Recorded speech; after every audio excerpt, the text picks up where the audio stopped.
You should listen to this podcast if you are an educator, librarian, anybody who works with kids and is interested in knowing who are the authors that are behind all of the works of literature that they and you love so much. And in many cases, you should listen to this podcast if you're a student whose teacher has found a snippet or 2 or 10 from the interview that might provide a lot of insight into a reading that you're doing by that author in class.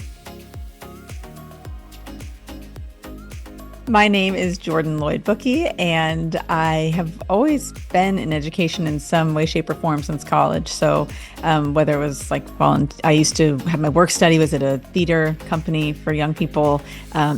And then I, over the summers, worked with something called the Breakthrough Collaborative. And then my first real job, so to speak, was as a teacher in the classroom. I taught 7th grade ELA, civics, social studies. And it is, in fact, where I met my husband and founder of Beanstack, the company that I now have, which is a reading motivation app that we started about 10 years ago. And in the in-between, I was working as, I was a site director, rather, and a program director with an after-school program that worked with kids throughout the DC area. And then I went to business school.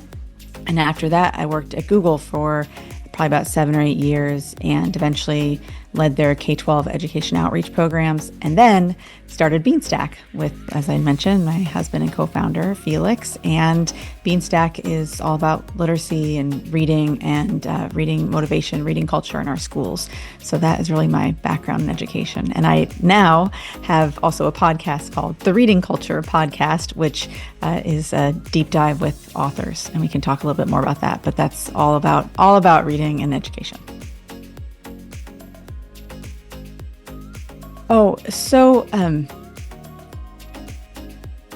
I'd say a couple of things. So there are two sort of moments that led us to create Beanstack and then to think about Beanstack as it is now. So first is like the actual moment when we thought we should really do something around books and literacy, and let's make this our next big chapter. I don't know if knew it would be this long and big of a chapter. We oftentimes refer to it as our third child, but that happened because our child now, Cassius, is 15 years old. And at the time he was about to become a big brother, we were looking for a big brother book that reflected our family. Our family is interracial. And at the time, there were very, very few books that really sort of reflected our family and weren't about race, but were just sort of showed a big brother and a little sibling. And we had such a hard time. Went to all these different places. And eventually a friend of mine who's a librarian sent us this book called All the World, and has a family that very much reflects ours. And our son had this very dramatic reaction to it and kept pointing to the little boy and saying, "That's me, that's me." And it really sort of led us to the path. At the time, our business was quite different. We were talking about Shark Tank. And when we were on Shark Tank, our company was very different than it is now. But that is really when we had the impetus to begin Beanstack. And that parenting moment, which is always, an education in and of itself. And then I would say really related to now, Beanstack as it is now and working in schools. When I was teaching 7th grade, I co-taught with my very best friend, Katie, and I co-taught 7th grade kids. It was a class of students who were in what, I don't know what we should call it right now, but like remediated English. Okay, so many of them, they were in 7th grade, but let's say it like a first grade reading level, or really emerging readers. And so they took this like double language arts class, and there was a kid in there named Freddie, and he was just really opened up when we found him some magazines about trucks, and he was super into cars and trucks and all this, and he lit up from the inside and got very into really learning how to read, even though whatever that magazine was pretty high and probably way above the reading level where he was excited about it. And that passion and that excitement was self-driven. And it then led to him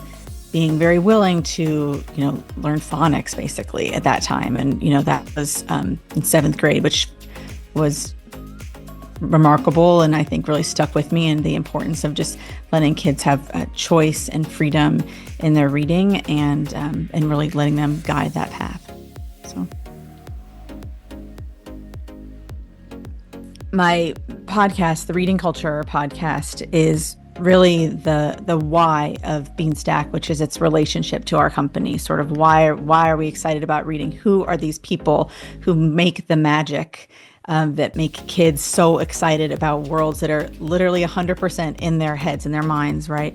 So the Reading Culture podcast is a deep dive with diverse authors to explore their own journeys and their inspirations and what led them to become writers, and then also on their thoughts on reading culture and reading culture in our communities and our school buildings.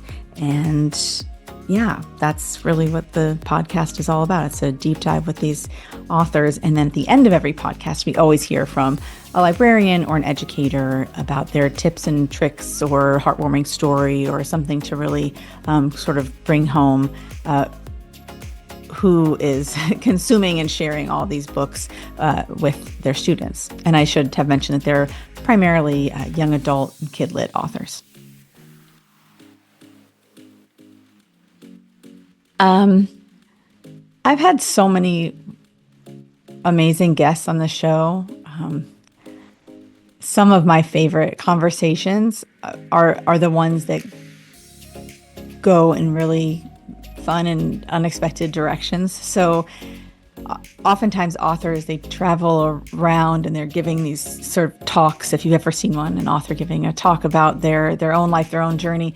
And so they are used to this script of like, this is what happened. This made me want to become a writer. This made me want to do X, Y, Z. And so it's hard to get them to veer from that script. So the best episodes are usually the ones where the author is willing to just look at everything fresh and to abandon that script. So some of my favorites with that in mind are definitely Kwame Alexander.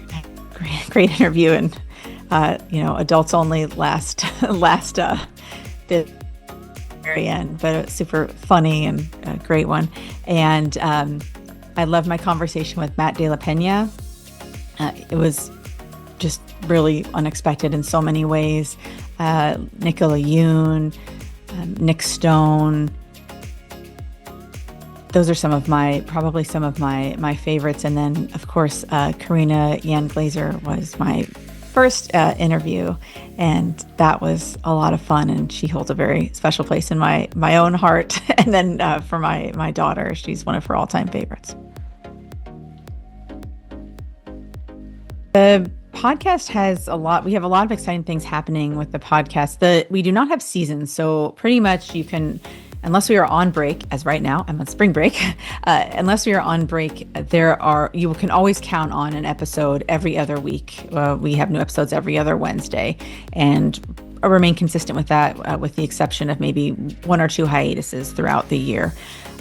But we are doing some new things within Beanstack, where we are having what we call Beanstack Lives. So right now, my podcast, like I said, dives deep into a writer's journey, and that means that it is book agnostic in the sense that we might learn all about Meg Medina and how she was an educator and how she left rotting pumpkins in her classroom and all these kind of crazy things that color, and why she wants to have this play on Broadway and etc.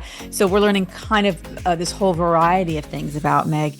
But I am now going to be hosting live events that deep dive into a new or recent or upcoming book by some of the authors. So we call it our afterword, and they will visit to talk with us. So she has a new book called Graciela in the Abyss, and is going to be coming to speak with Beanstack and then friends of Beanstack, librarians and educators, to get to learn a little bit more that's sort of like behind the book and the journey behind specific books. So we have that happening now. And then I'm also going to be leading the general session at AASL for any school librarians out there and who will be in St. Louis. Please stick around to the end to be there for that final session. And I don't think we've announced who the guest is, but it's an exciting one, and it veers a little bit off of my typical author path.